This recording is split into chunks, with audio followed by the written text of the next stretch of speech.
Hello friends, welcome back to my channel. This is Pinakin Raval. મિત્રો, તમે જોઈ રહ્યા છો ધોરણ 12 માટે નીટની તૈયારીના ફિઝિક્સના વિડીયો સેશન્સ. ઓકે, આપણે આ જે સેશન ચાલુ છે એમાં ચેપ્ટર 1 એટલે આમ જુઓ તો યુનિટ 1 ઇલેક્ટ્રોસ્ટેટિક્સ સ્થિત વિદ્યુત શાસ્ત્ર જે છે એની થિયરીની શરૂઆત કરેલી છે. અને મિત્રો, આપણે જે રીતે જવાનું છે લાઈક પહેલા જે લેક્ચર્સ હતા એ થિયોરેટિકલ ટોટલ 2 પાર્ટ હતા.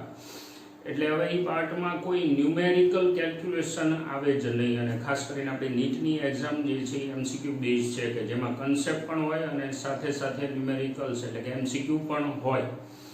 તો આ વિડીયો પછી એટલે કે જેમ જેમ આપણે ટોપિક શીખતા જઈ એ જ ટોપિકના એમસીક્યુ કઈ રીતે પૂછાઈ શકે એની પ્રેક્ટિસ આપણે સાથે સાથે જ કરશું, જેથી કરી અને થિયરીનો ઓવરડોઝ છે એ તમને બોર્ડમ ન આપે, મતલબ કંટાળો ન આવે. એટલે જેટલા લાઈક આ જે લેસન છે આપણું નંબર 3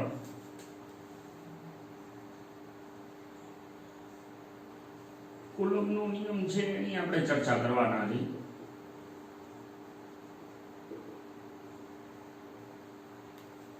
હવે આપણે ચાલશું એવી રીતે કે એક વિડીયો સેશન આપણું જે છે એ થિયરીનો પાર્ટ રહેશે જે તે ટોપિકને લગતો. પછી એને અનુરૂપ જો ટોપિક નાનો હશે તો એને અનુરૂપ જેટલા એમસીક્યુ છે એ બધા આપણે નેક્સ્ટ વિડીયોમાં પાછા ગણતા જઈશું. અને હા, તમને પીડીએફ મટીરિયલ તો સાથે સાથે ડિસ્ક્રિપ્શન બોક્સમાં મળે જ છે. એટલે આ રીતે આપણે આગળ વધવાનું છે. ટોપિક મોટા હશે તો એને આપણે બાયફર્ગેટ કરી દઈશું, જેથી કરી અને ચેપ્ટરની સાથે જ તમારે એમસીક્યુની પ્રેક્ટિસ પણ થતી જાય. હવે કુલમ્બનો નિયમ છે, આમ જુઓ તો આપણી આ જે ચર્ચા બધી હોય નીટ માટેની એ જનરલી એનસીઆરટી કવર થયા પછીની જ હોય તો સ્વાભાવિક વસ્તુ છે. એટલે તમે એક વખત ટેક્સ્ટ બુકમાં બધા જ ટોપિક પણ લીધા હોય. એટલે મારે જે નીટ લેવલે તમને ધ્યાનમાં રાખવાનું કહેવાનું આવે એ જ વસ્તુ આપણે ફોકસ કરવાના છીએ. એટલે આમ જુઓ તો આ શું હોય તો કે જે કન્સેપ્ટ છે એનું કલેક્શન હોય, સમજૂતી જે છે એનો પાર્ટ તો તમે એનસીઆરટીમાં જોઈ ગયા છો. ખાસ કરીને આપણે પ્રેક્ટિસ ઉપર વધારે ભાર મૂકવાનો હોય, જે મોટે ભાગે એમ કહેવાય કે મોટાભાગની સંસ્થાઓ જે ખાસ કરીને નીટનું કોચિંગ આપતી હોય તો એમાં થિયરીનું પોર્શન છે એ વધારે ડિસ્કસ કરવામાં આવે છે. એની સામે એમસીક્યુની પ્રેક્ટિસ ફેકલ્ટી દ્વારા ઓછી થતી હોય છે અને અહીંયા આપણને ગેપ પડે. એટલે કે એમસીક્યુની પ્રેક્ટિસ છે એ મોસ્ટ ઓફ સ્ટુડન્ટને કરવાની રહેતી હોય છે. આપણે જરાક જુદું હાલશું આમાં. એમસીક્યુની પ્રેક્ટિસ જે છે એ આપણે સાથે જ વિડીયો સેશનમાં જ કરતા જઈશું, જેથી કરીને તમને મેક્સિમમ બેનિફિટ થાય. હવે પહેલાં કુલમ્બનો નિયમ છે એને આપણે તાજો કરી લઈએ, યાદ કરી લઈએ. બે બિંદુવત સ્થિર વિદ્યુત ભારો વચ્ચે પ્રવર્તતું વિદ્યુતીય બળ. શબ્દો પકડજો. બે બિંદુવત મતલબ પોઈન્ટ ચાર્જ, જેને પોઈન્ટ ચાર્જ આપણે કહેવાનો છે. એટલે માની લો કે તમારો જે વિદ્યુત ભાર છે એ સાઇઝ વગરનો હોવો જોઈએ, અથવા તો કન્સિડર ટુ બી પોઈન્ટ ચાર્જ. એટલે એને જ આ લાગુ પડશે. પછી સ્થિર વિદ્યુત ભારો છે એને જ આ વસ્તુ લાગુ પડશે, કુલમ્બનો નિયમ. એમની વચ્ચે પ્રવર્તતું વિદ્યુતીય બળ બંને વિદ્યુત ભારના મૂલ્યના ગુણાકારના સમપ્રમાણમાં અને બંને વચ્ચેના અંતરના વર્ગના વ્યસ્ત પ્રમાણમાં હોય. મતલબ કે force of electric type is proportional two Q1 Q2 છેદમાં R². એમાં Q1 Q2 જે છે એ બંને વિદ્યુત ભારના મૂલ્યો છે અને R એમની વચ્ચેનું અંતર છે. આપણે F સપ્રમાણતા કાઢી નાખી તો Q1 Q2 R² આવું આવે. જે આખી એક છે એ સપ્રમાણતાનો અચળાંક આપણે કહી દઈએ.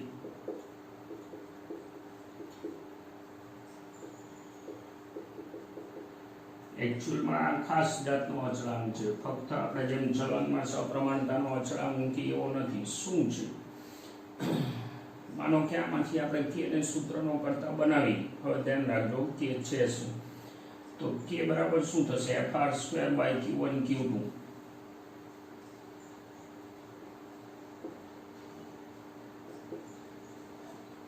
એટલે કે જો Q1 અને Q2 ની કિંમત હું 1 કુલમ્બ લઉં અને બંને વચ્ચે 1 મીટરનું અંતર રાખું તો K બરાબર F થાય. મતલબ શું થયો, એક એક કુલમના બે વિદ્યુત ભાર વચ્ચે 1 મીટરના અંતરે જે બળ લાગે એને સપ્રમાણતાનો અચળાંક એટલે કે કે કહેવાય. અને આ હવે પરિમાણ વાળો હશે, મતલબ કે આનો એકમ હશે. શું થાય? ચોખ્ખી વાત છે, અહીંથી મળે તમને ન્યૂટન મીટર સ્ક્વેર પ્રતિ કુલમ સ્ક્વેર.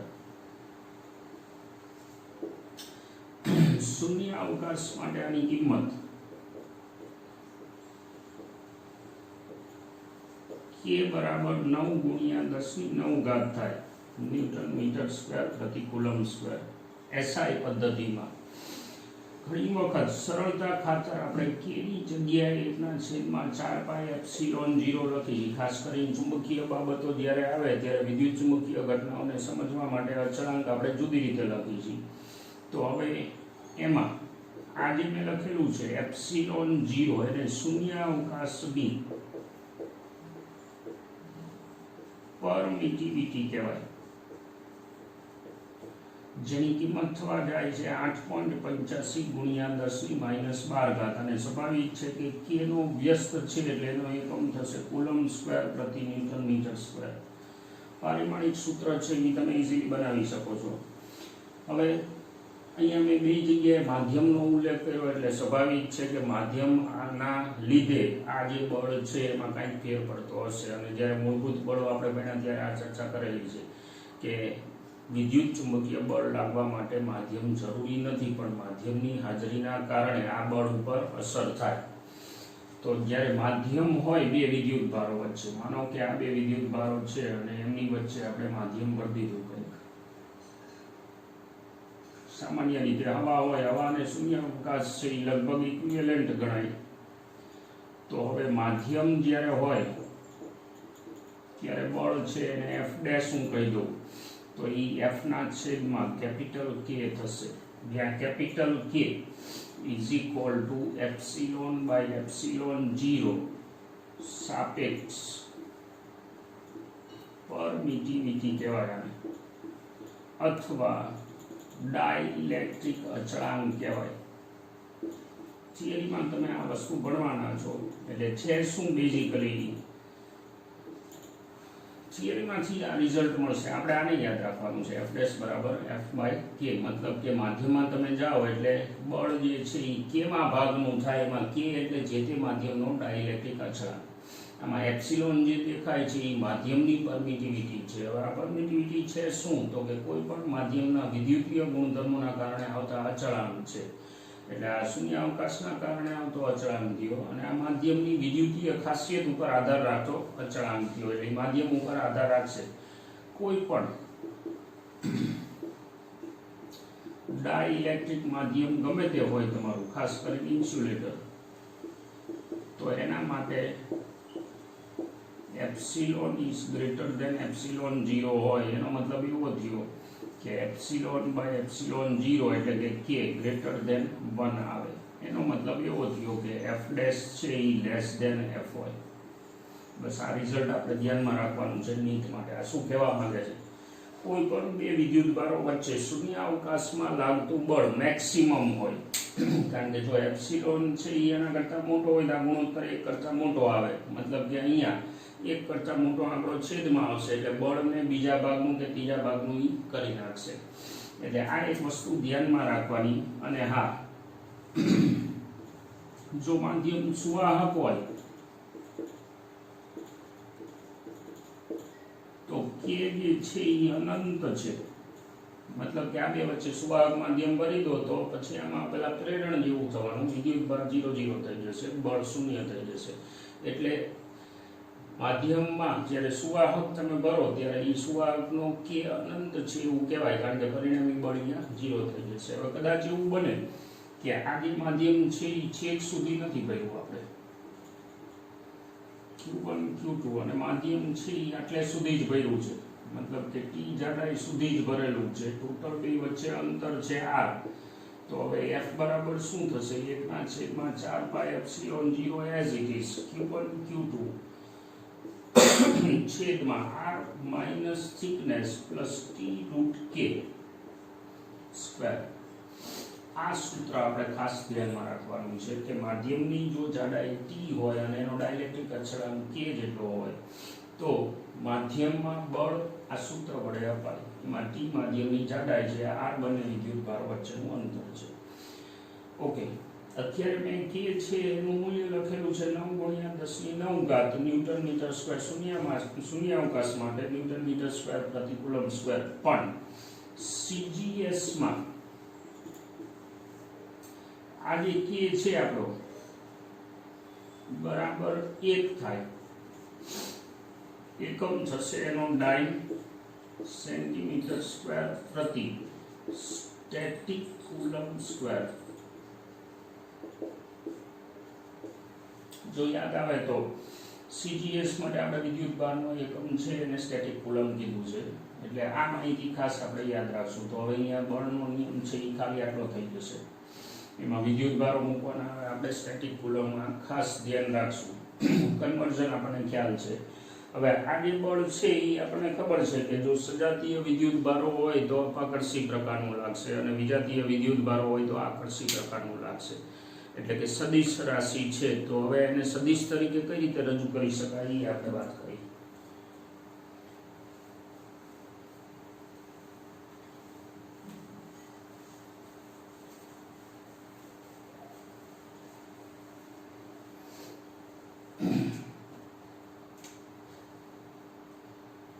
કુલમના નિયમનું સદિશ સ્વરૂપ.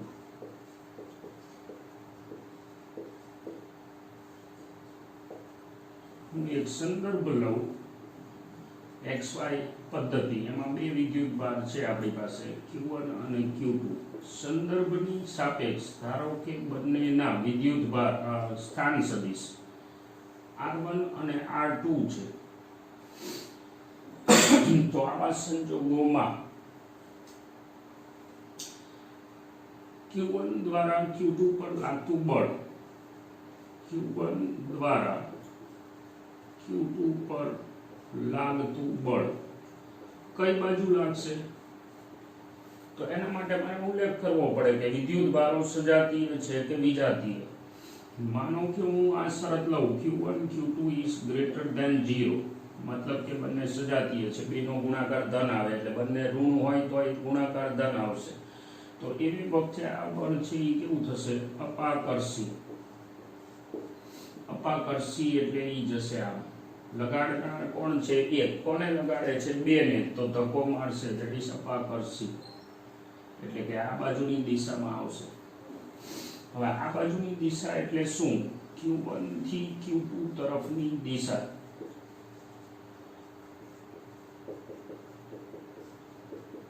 હવે Q1 થી Q2 તરફની દિશા એટલે આપણે એવું લખી તો ન શકીએ કે આ તરફ. એટલે હું આને અત્યાર પૂરતું ડેલ્ટા R કહી દઉં. તો જો મને સદિશની ત્રિકોણની રીત દેખાય છે. R1 વત્તા ડેલ્ટા R બરાબર R2 છે, ત્રિકોણની રીત. અને આપણું જે બળ લાગશે એ ક્યાં લાગશે? આ ડેલ્ટા R ની દિશામાં લાગશે. તો delta R is equal two શું થવાનું? R2 માઇનસ R1 થવાનું. મતલબ કે આ બળ ક્યાં લાગશે? R2 માઇનસ R1 ની દિશામાં. હવે આ દિશા મારે પકડવી હોય તો કોઈ પણ દિશા માટે આપણી પાસે ટેકનિક છે. એ દિશામાંનો એકમ સદિશ આપણે લઈ લઈએ. એટલે આનો એકમ સદિશ જોતો હોય દિશામાં તો કેટલો થશે? સદિશ છેદમાં સદિશનું મૂલ્ય. આ એકમ સદિશ થાય. સદિશ છેદમાં સદિશનું મૂલ્ય. તો પછી જે બળ મારે જોઈ છે F કોણ લગાડે છે? 1. કોના ઉપર? 2 ઉપર. એને લખાય છે આવી રીતે F21. લગાડનાર છે એને પાછળ લખાય છે અને જેના ઉપર લાગતું હોય એને આગળ લખાય છે. એટલે force on 2/1 is equal two કે Q1 Q2 છેદમાં અંતરનો વર્ગ અને બાજુમાં સદિશ બતાવવો પડે દિશા. તો આ દિશા આપણી પાસે છે R2 માઇનસ R1 છેદમાં R2 માઇનસ R1 નું મૂલ્ય. હવે હકીકતમાં R2 માઇનસ R1 નું મૂલ્ય એટલે આટલી લંબાઈ જ થાય ને, દેખાય છે. આપણે સદિશ ભણી ચૂકેલા છીએ. તો હું આને આવી રીતે લખી શકું F21 ઇઝ ઇક્વલ ટુ કે ની જગ્યાએ આવું લખી તો વાંધો નહીં 4 pi epsilon 0 Q1 Q2 by R square, અથવા તો મારે આ સ્ક્વેર નથી લખવો તો ઘન લખી શકું, અથવા હું ડાયરેક્ટ અહીંયા આવું લખું R2 માઇનસ R1 છેદમાં R2 માઇનસ R1 મૂલ્યનો ઘન. આ બળ લાગશે, એક દ્વારા બે પર લાગતું બળ. તમે ક્રમ જુઓ 2 1 અને જેના ઉપર આ ખાસ નોંધ રાખજો, જેના ઉપર બળ લાગે છે એનો સ્થાન સદિશ પહેલા આવે છેદમાં બંને વચ્ચેના મૂલ્યનો ઘન. જો અહીંયા સદિશ હોય તો, અને જો દિશા લખતા હોય તમે ફક્ત એકમ સદિશ લખતા હોય, આપણો આખો એકમ સદિશ છે તો એ વખતે અહીંયા સ્ક્વેર આવશે. હવે આ છે બે બિંદુવત વિદ્યુતભાર વચ્ચે લાગતા બળની આપણે વાત કરી. વ્યવહારમાં ઘણી વખત એવું બનશે કે બે બિંદુવત વિદ્યુતભાર ન હોય પણ વિદ્યુતભારોનું તંત્ર આપણી પાસે હોય, તો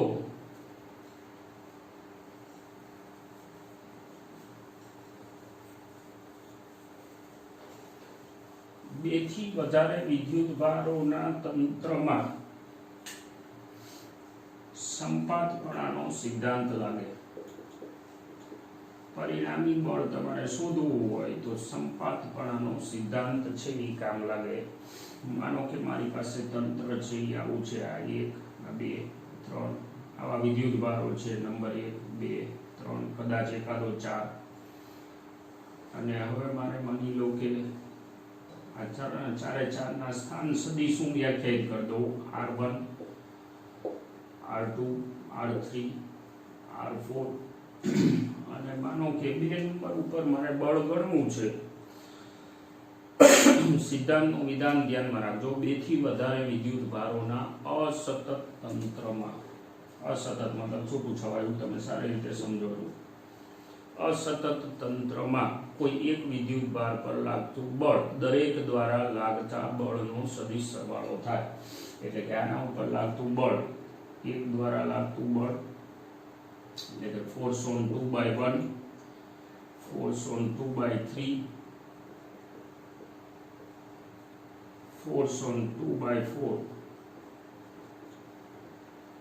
આનો સદિશ સરવાળો થાય એટલે કે force on 2 is equal to force on 2/3, force અહીંયા 1 લખી લો, force on 2/1 plus force on 2/3 plus force on 2/4, અથવા તો હજુ જો વધારે હોય તો આ ફેલું જાય. હવે દરેક માટે આપણને સૂત્રો બનાવતા આવડે. આના માટે શું થશે? F23 માટે K Q2 Q3, પછી જેના ઉપર લાગતું હોય એનું સ્થાન સદિશ પહેલા, મતલબ કોણ R2 માઇનસ R3 છેદમાં R2 માઇનસ R3 મૂલ્યનો ઘન. અહીંયા 2 4 2 4 એવી રીતે આવશે. એટલે હવે આનું સાદું રૂપ તમે આપો એટલે તમને પરિણામી બળ, સમાસ બળ મળે. હવે આમાં જાજુ વિદ્યુતભારનું તંત્ર હોય તો આ બધા લખવાને બદલે એક વ્યાપક રીતે તમે આવું સૂત્ર લખી શકો. ફોર્સ ઓન ફલાણા વિદ્યુતભાર ઇઝ ઇક્વલ ટુ K. દરેકમાં અચળાંક આવશે K, અથવા તો એને હું 1/4 પાઈ એપ્સિલોન 0 લખું. સિગ્મા અંદર કયા પદ આવશે? QI QJ. કોના ઉપર લાગે છે એનો સ્થાન સદિશ પહેલા એટલે RJ માઇનસ RI છેદમાં RJ માઇનસ RI મૂલ્યનો ઘન. હવે I અને J એકડે 1 થી n સુધી લઈ જવાના, અથવા તો I બરાબર એકડે 1 થી n સુધી, કારણ કે J તો કોમન છે, જેના ઉપર તમે ગણો છો ઈ, પણ એક શરત કે I is not equal to J હોય. શું કામ? તો કે ફોર્સ ઓન 2/2 નો આવે આમાં, પોતે પોતાના ઉપર બળ ન લગાડે. એટલે એક વસ્તુ ઈ ખાસ ધ્યાનમાં રાખશું, આ વ્યાપક સ્વરૂપ થયું. હવે તમારે આમાં શું છે, I બરાબર 1 2 3 4 મૂકતા જવાના, એટલે આ બધા ક્રમબદ્ધ રીતે આવી રાખશે. હા, જે કુલમનો નિયમ છે એ આપણે લખ્યો છે, F બરાબર 1/4 pi epsilon 0 Q1 Q2 by R square. તો આ જે સંબંધ છે ને એને ટુ બોડી ફોર્સ કહેવાય છે. આ ધ્યાનમાં રાખશું વધારાની બાબત, two body force. Two body ફોર્સનો મતલબ શું? બે વિદ્યુતભારો દ્વારા લાગતા પારસ્પરિક બળ પર ત્રીજા વિદ્યુતભારની હાજરીની અસર ન થાય એને ટુ બોડી કહેવાય. મતલબ આ કોણ છે 1 અને 2 વચ્ચે લાગતું બળ, તો આના ઉપર ત્રીજા વિદ્યુતભારની હાજરીની અસર ન થાય. આ 2 નંબર ઉપર પરિણામી બદલાય, આ ધ્યાનમાં રાખશું આપણે, પરિણામી બદલાઈ જાય પણ આ આંકડો ન બદલાય. મતલબ કે કોઈ ત્રીજા વિદ્યુતભારની હાજરીના કારણે પેલું બળ છે એ શરમાઈ ન જાય. ફોર એક્ઝામ્પલ, સૂર્ય અને પૃથ્વી વચ્ચે જે બળ લાગે છે એ લાગે જ છે, બરાબર. આની જેમ જ વ્યસ્ત વર્ગનો નિયમ છે ગુરુત્વાકર્ષણનો. હવે ચંદ્ર વચ્ચે આવી જાય તો સૂર્ય અને પૃથ્વી વચ્ચે લાગતા બળ ઉપર કાંઈ અસર ન થાય, પણ ચંદ્ર ઉપર અથવા તો પૃથ્વી ઉપર પરિણામી બળ છે એ ચેન્જ થાય. એટલે સૂર્યનું પૃથ્વી પર, ચંદ્રનું પૃથ્વી પર, અને એનું પરિણામ જુદું હોય, પણ સૂર્ય દ્વારા પૃથ્વી પર જે બળ લાગે એમાં કોઈ જ અસર ન થાય. આ આપણે ખાસ ધ્યાન રાખશું. Two body force. ઓકે, 2 બળ તમને આપ્યા હોય અને ફક્ત એનું પરિણામી જોઈ છે મૂલ્યની દ્રષ્ટિએ, તો બહુ જાજુ મજૂરી કરવાની જરૂર જ નથી. માનો કે એક બળ આપ્યું છે આ F1, એક બળ આપ્યું છે આ F2, તો આપણી પાસે ઓલા જે નિયમો હતા સદિશમાં એનો ઉપયોગ કરી આ બેનું પરિણામ છે એ શું કહેવાય? F કહેવાય. 2 બળ કયા F1 અને F2 વચ્ચે ધારો કે થીટા કોણ છે, તો પરિણામીનું મૂલ્ય બરાબર આપણું વ્યાપક સૂત્ર F1² + F2² + 2F1 F2 cos θ. F1² F2² 2F1 F2 cos θ. એમાં થીટા એટલે શું? બંને બળ વચ્ચેનો ખૂણો. અને ધારો કે તમારે આ ખૂણો જોતો હોય એટલે કે પરિણામીનો F1 સાથે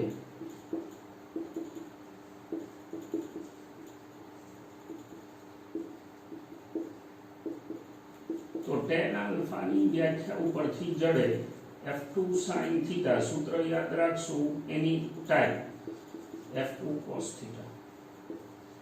પરિણામીનો F1 સાથે બનતો ખૂણો એટલે F2 sin θ છેદમાં F1 + F2 cos θ.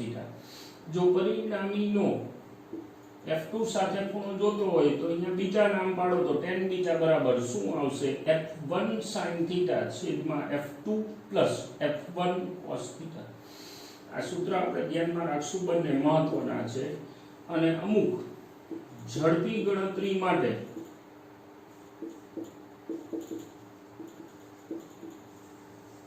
માનો કે તમને ખૂણો આપી દેવામાં આવ્યો હોય તો આપણે ફટાફટ એ સૂત્રો છે એને એપ્લાય કર્યા વગર યાદ રાખી લેશું રિઝલ્ટ. માનો કે 0 નો ખૂણો છે તો cos 0 = 1 થાય. હવે જો તમને આ શરત આપેલી હોય F1 = F2, તો આ શું થઈ જશે? F² + F² + 2Ff, that is F² અને cos 0 = 1. એટલે આ આખું જે છે 0 ના ખૂણા માટે બંને વચ્ચે 0 નો ખૂણો હોય તો ટોટલ આ 4 થઈ જશે. 2 ને 3 ને 4, એટલે એનું રિઝલ્ટ જે છે F net ઈ આવશે 2F. મતલબ એક જ દિશાના બે સદિશ છે એટલે આવું થયું. એક જ દિશાના બે સદિશ જો 90 નો ખૂણો હોય તો √2F થઈ જશે. એક સદિશ આમ છે ને એક સદિશ આમ છે તો cos 90 = 0, અને જો બે સરખા હોય તો 2 વખત એટલે √2F એનો જવાબ આવી જશે. જો 45 નો ખૂણો હોય તો 2 + √2½ અને F સાદુરૂપ આપીને તમે ચેક કરી શકો છો. 30 નો ખૂણો હોય તો cos 30 = √3/2 છે. cos 30 બરાબર એટલે આ √3F² પછી F² + F² એટલે એનું સાદુરૂપ આપો એમાંથી તમને મળી જાય. 60 ના ખૂણા માટે આ જે છે એ 60 નો ખૂણો મૂકો એટલે cos 60 = ½ છે, એ ½ અહીં ઉડી જશે એટલે આનો જવાબ આવશે √3F. 120 નો ખૂણો હોય તો 120 જાય છે બીજા ચરણમાં cos ની કિંમત ½ આવે 120 ના ખૂણા માટે, પણ એ ½ અહીં કપાઈ જશે. જો યાદ આવે તો આપણે આ ભણી ચૂકેલા છીએ. cos 90 + 30 એટલે આ થઈ જશે sin 30, પણ બીજા ચરણના કારણે માઈનસ એટલે એ -½ અહીં ઉડે અને આ F² આની આરે ઉડે એટલે એ વખતે જવાબ આવશે F. એટલે આ વસ્તુ જે છે એ આપણે શોર્ટકટ તરીકે યાદ રાખશું. એટલે કદાચ કોઈ એવા સમીકરણો એવા સંબંધો આવે તો બે બળનું પરિણામી સીધું આપણને અહીંથી મળી જાય. ઓકે, હવે આ કુલમ્બનો નિયમ અને સંપાતપણાના સિદ્ધાંતના આધારે આપણે એમસીક્યુની પ્રેક્ટિસ થોડી કરી લઈ કે ભાઈ એકદમ પ્રારંભથી માંડી અને ટોપ લેવલ સુધીમાં કેવા કોમ્પ્લિકેશન લોકો પૂછી શકે. આપણી પાસે અત્યારે છે શું? કુલમ્બનો નિયમ, માધ્યમની હાજરીની અસર, સંપાતપણાનો સિદ્ધાંત, આટલી વસ્તુ છે. તો આને લગતા એમસીક્યુ બધા ગણશું, પણ એના માટે વેઇટ એન્ડ વોચ.